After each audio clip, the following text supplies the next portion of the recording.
Hi there, I'm Kalki, and this is the podcast Kalki Presents My Indian Life for the BBC World Service. After this episode number 5, we will be at the halfway mark. It has been an incredible few weeks for me. I have learned so much from all of these podcasts. If you find a way of downloading the audio version, you'll be able to take My Indian Life everywhere with you. All you have to do is find a podcast or audio streaming app and put it on your phone or tablet. And then you look for My Indian Life. Please tell everyone, and now it's time to begin episode number 5. I've always wanted to do this. 10, 9, 8, 7, 6. 5, 4, 3, 2, 0, plus 1, 2, 3. Lift off. Lift off normal. History has been created today. We have dared to reach out into the unknown. That unknown is Mars. Yes, the red planet. Imagine being one of the scientists who made that happen, who actually did that reaching out.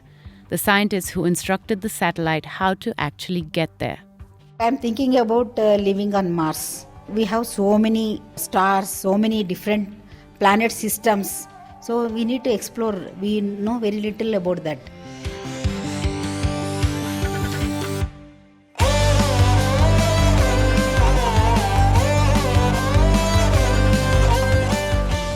From the BBC World Service, welcome back to My Indian Life, the podcast about what it means to be young and Indian in the 21st century. I'm Kalki. There are many people I look up to. Daniel Day-Lewis, Meryl Streep, Marina Abramovich, the list can go on. They are people who inspire me. And I'm hoping some of the stories we tell you in My Indian Life will inspire you. This is episode 5, Rocket Woman. It's about someone who has achieved amazing things, literally out of this world.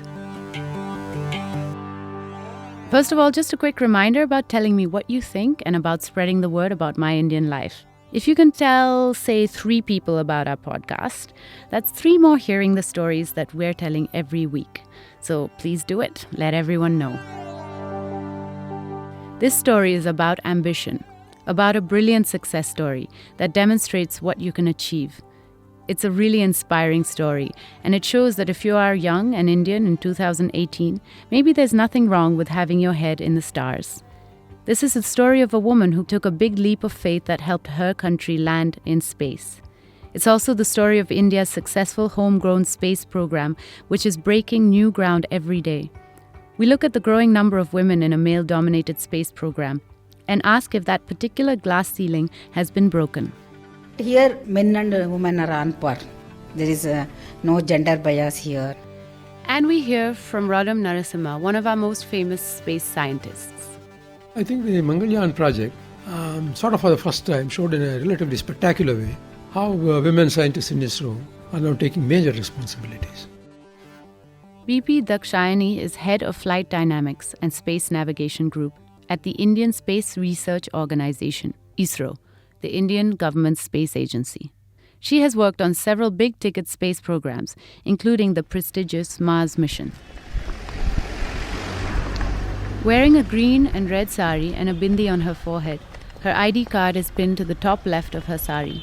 She's in her late 50s and welcomes me in her office at the ISRO Center in Bangalore. Dakshayani gives me a tour of the campus, pointing out different buildings and facilities. This is a canteen. Yeah. So which people, outsiders can use this because all are not allowed inside our main campus. Next to this is our construction and maintenance group building, and adjacent to this we have our reception where all visitors can come and get the passes, and adjacent to that is the main building. This is guest house. Dakshayani grew up in the 1960s in Bhadravati, a small town in Karnataka.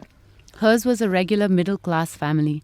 Her mother was a homemaker and her father an accountant with impressive math skills. I was influenced by my father. You see, if I get some less marks or something, he used to tell, you should not feel bad, you should again try. Failure is the stepping stone for success, he used to tell. So that way I got very much motivated by my father. And one more quality I liked in him, he was very good at mathematics. She studied in a government school and from the beginning was very fond of math and science.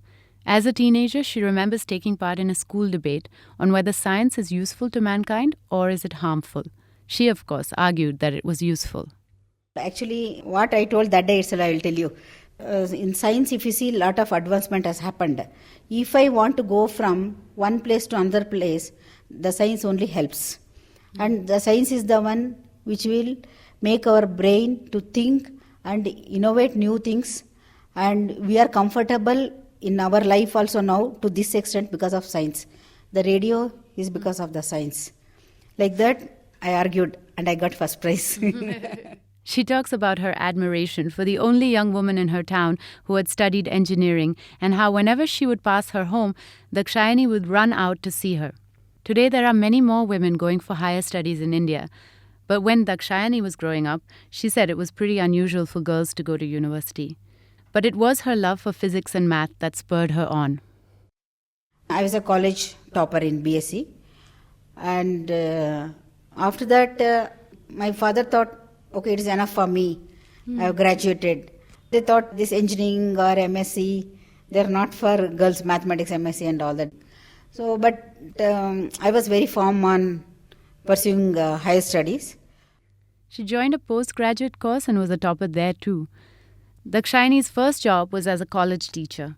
She says the local dailies would sometimes carry short news stories about ISRO and satellite launches, and that she would read them with interest.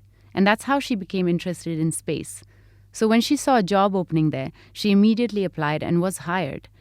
Right at the start, she was put to work on orbital dynamics. And before you ask, I asked her to explain.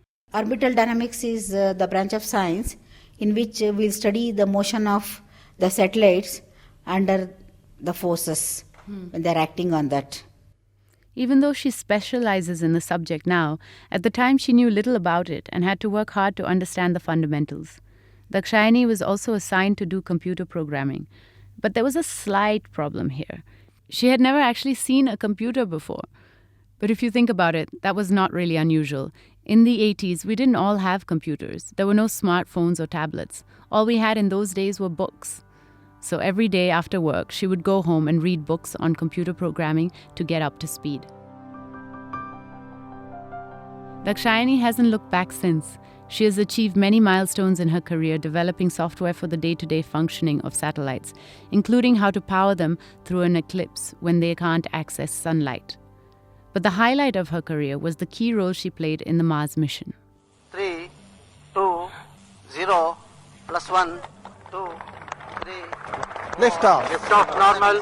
प्रक्षेपण सफलता. R3 Very fantastic, steady flight of the P1 tracking. lift off. It is V2 moving up. tracking. I can see the way it is going, how steadily it is going. आप बड़ी आसानी से देख पा रहे होंगे 6 प्रक्षेपण स्ट्रैप-ऑन मोटर Performance normal. प्रज्वलित होते हुए सीधे आकाश की ओर अपने प्रताप पर. On 5th November 2013, India launched Mangalyaan, which means Marscraft in Hindi, the country's first interplanetary mission. It is a satellite designed to orbit Mars to help advance our understanding of the planet. It took off from the Satish Dhawan Space Center on the East Coast in the afternoon.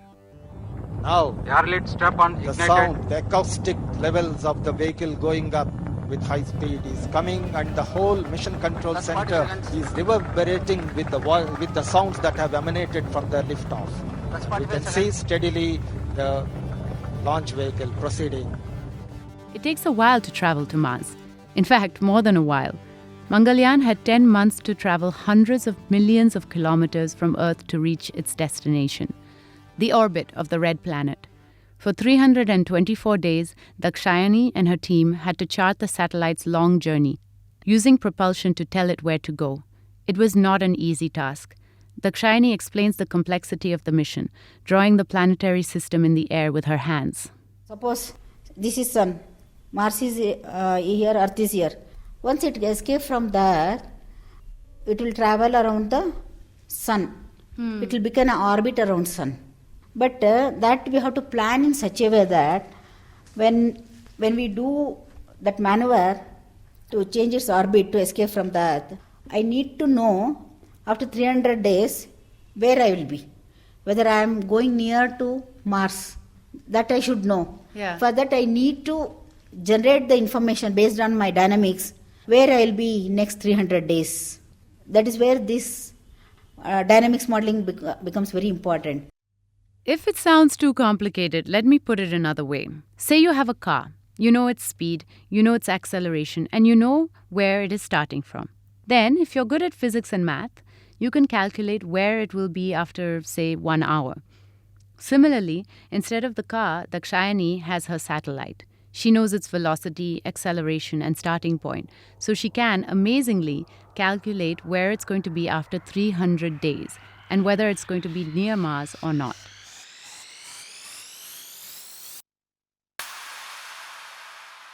But of course, it's rocket science, so it can't be as simple as that. To predict the satellite's position, Dakshayani had to consider anything that could cause it to change its speed or direction. She had to factor in all the speed breakers and toll booths and highways, in this case, all of the cosmic nature, because each planet has a different gravitational pull. When you are in space, I need to consider all the planetary bodies. Even Jupiter also effect will be there, Saturn also effect will be there. But depending on their distance and their size, it will vary. What is that effect they are causing?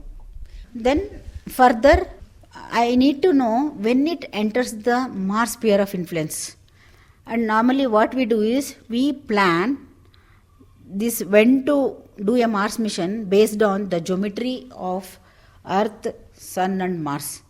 Because you cannot launch a satellite to Mars whenever you want.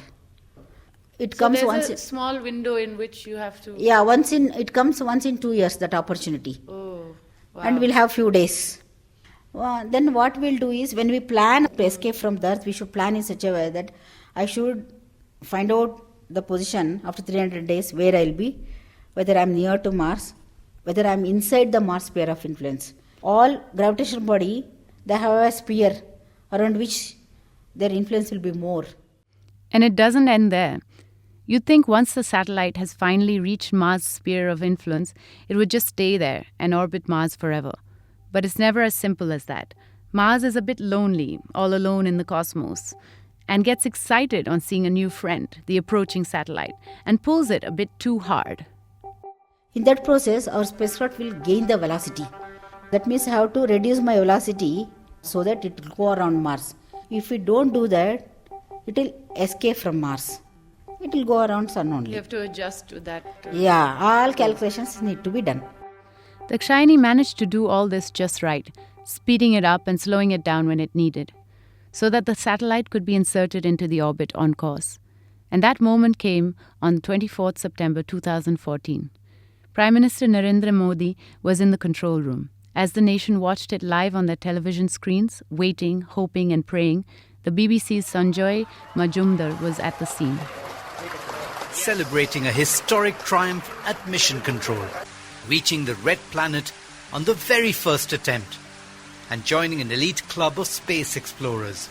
Proud moment for the scientists and India's Prime Minister, who had flown in especially for the moment. History has been created today. We have dared to reach out into the unknown and have achieved the near impossible. I congratulate all ISRO scientists as well as all my fellow Indians on this historic occasion. People celebrated all over the country. There was a real sense of pride. India had succeeded in sending a mission to Mars in its first attempt, something that had never been done before. Also, Mangalyaan had cost less than what it had cost to make Hollywood blockbuster Gravity. At the ISRO office, scientists, including Dakshayani, were cheering, applauding, celebrating the success of years of effort. Actually, it was a photograph of women dressed in bright silk saris with flowers in their hair, celebrating and hugging each other at ISRO that went viral and made the world suddenly realize that rocket scientists were not always men dressed in dowdy suits. Rodam Narasimha is the legendary space scientist who was honored with a Padma Vibhushan, the second highest civilian award in India, for his exceptional contribution to aerospace technology in 2013. He has been involved with ISRO right from the start in the 1960s and says the organization has always been welcoming of women and that about 15% of the scientists are women. So I think the Mangalyaan project sort of for the first time showed in a relatively spectacular way how women scientists in ISRO are now taking major responsibilities. In Mangalyaan, there were many things to be done, and it was actually accomplished in quite a short while, less than 2 years. And quite a few of the leaders in the mission were women.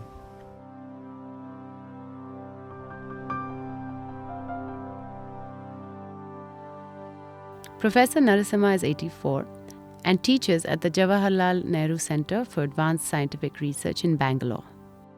It's a beautiful campus full of greenery and open spaces. He sits in his office on the campus, surrounded by books and papers. At ISRO, he says, there's no difference between men and women, and everyone is as good as the work they do. I don't think there's a gender bias, because I believe that's what the women themselves say. I don't know, you've interviewed some. Did anybody complain? As far as I know, the women, they actually like ISRO. That's my feeling. Because they're just like men. And they don't get any favors, but they don't get any bias against them either. And Dakshayani agrees. In a purely technical organization, she says, it's not possible to discriminate on the basis of gender and that men and women are treated equally. Professor Narasimha says that ISRO women are good role models who effortlessly blend tradition with modern science and technology. Many of them are actually fairly traditional culturally. Saris, bangles, kumkum, flowers. So they're actually come from quite traditional families. But probably traditional families where learning has had some value. So I consider them remarkable and in fact fascinating. A fascinating combination of a life which has not abandoned traditional cultural values, but at the same time has adjusted itself to the demands of modern science and technology. For example, I know there are people during that Mangalyaan, they never took leave during the whole project. Women. They were there all the time. And sometimes they were there 12 hours, 18 hours. And they were there along with the men. So they have shown that women could be as good as men. Some of them, I'm sure, better than some other men.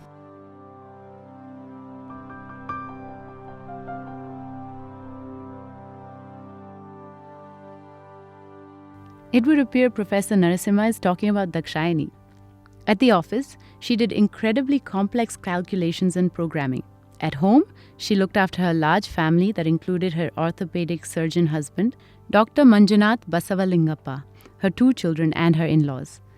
When she described her typical day, it sounded something like only Superwoman could manage. I used to get up at 5:20. Wow. Because cooking for 7-8 people, it is not easy. Yeah. And you said you can cook for 20 people easily. Yeah, now definitely. To start with 8 people was slightly difficult. Yeah. Now I can definitely cook for 20-25 people. You like cooking? Yeah, I keep doing some small modifications and try out new items which will... Is it similar to your coding? You keep Yeah, I used to tell this coding is similar to like our cooking. One small change in the code, it will result in a different numbers. Yeah. Similarly, cooking also, small change in the ingredient will give different taste. Yeah, and our food habit also is slightly different. We need chapati, or roti we make. So I used to make for everybody, and then come to office. See, when I come to office, I won't think about the house. Only when my children are wearing, once in the afternoon, I used to make a call to find out how they are and all that. It is tough, I will tell you. And some of my relatives thought I will leave the job. But I'm not a person easily give it up. That my father also used to tell, we should try till the end, like that he used to tell. And my nature is also like that. I don't give it up that easily. Even technical things also, I read many times if I don't understand. Sometimes I used to sleep at 1 o'clock, 2 o'clock and get up at 4 o'clock and again work. The home front, she says, is no longer so busy. Her 2 children have grown up, got jobs in the US and moved out. One evening, she invited us into her home in a quiet Bangalore neighborhood. Yeah, please come in. Yeah, please come in. He's my husband, Dr. B. Manjunath, an orthopedic surgeon. Hello. Please. Her husband, Dr. Manjunath, is a big man with an easy smile. As she brings out delicious snacks and tea, the couple talk about the decades they've spent together and about how they have supported each other in tough times and how their relationship and respect for each other has grown over the years. And Dr. Manjunath says he's incredibly proud of his wife. I'm really proud because she has the hard work which she was doing it has given some results, some recognition at the state and national level. And I was really happy when all of their programs were being realized, especially the Mars mission and also the space recovery experiment for which she was a deputy project manager. So it's good. At least the society has started recognizing the contribution of a female to the science and also to the society.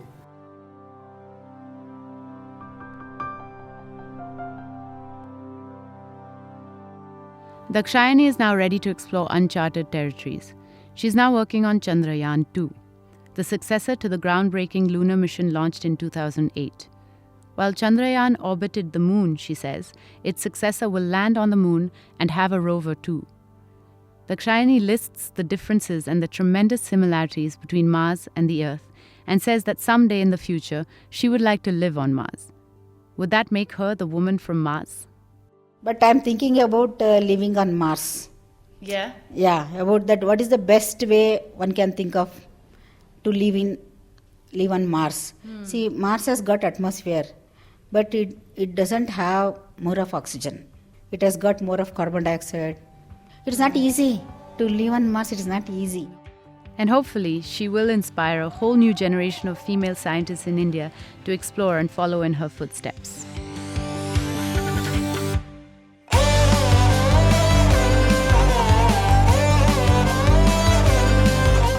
Today I'm coming to you from Mumbai. This is the city I've called home for the past 10 years now. A huge thanks to all those who've been in touch. I really enjoy reading your stories and messages on email and social media. Here are some of the messages we've received about our last episode on Gurmeher, the student activist. Rajiv said, I truly feel for the loss Gurmeher went through. It's terrible and difficult. Irrespective, to my opinion on what stance Gurmeher has, I do not think anyone deserves the response she received for her protest. I do not wish the same for my enemies as well. And Twinkle said, there's nothing wrong in supporting peace and still having it as a valid option. The world was created as one, and it was us who divided it by creating boundaries. Neville wrote, I really admire the courage of Miss Kaur to take a stand for what she believes. Besides the issues raised in the podcast, perhaps it would be worth reflecting on the politicization and polarization of the student body on campuses in India.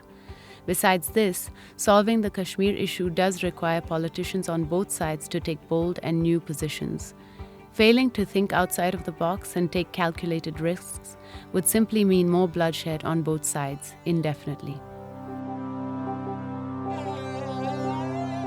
Please do keep writing to us and let us know what you think. Tell us your stories. Do you feel inspired by Dakshayani's ambitions? Tell me what you plan to achieve that's out of this world. Don't forget we're on the BBC World Service page on Facebook. We're at BBC World Service on Twitter. The hashtag is MyIndianLife. Or you can email us at myindianlife@bbc.com. I'll talk about some of these stories in the next episode, where we will hear about a woman's journey from survivor to thriver.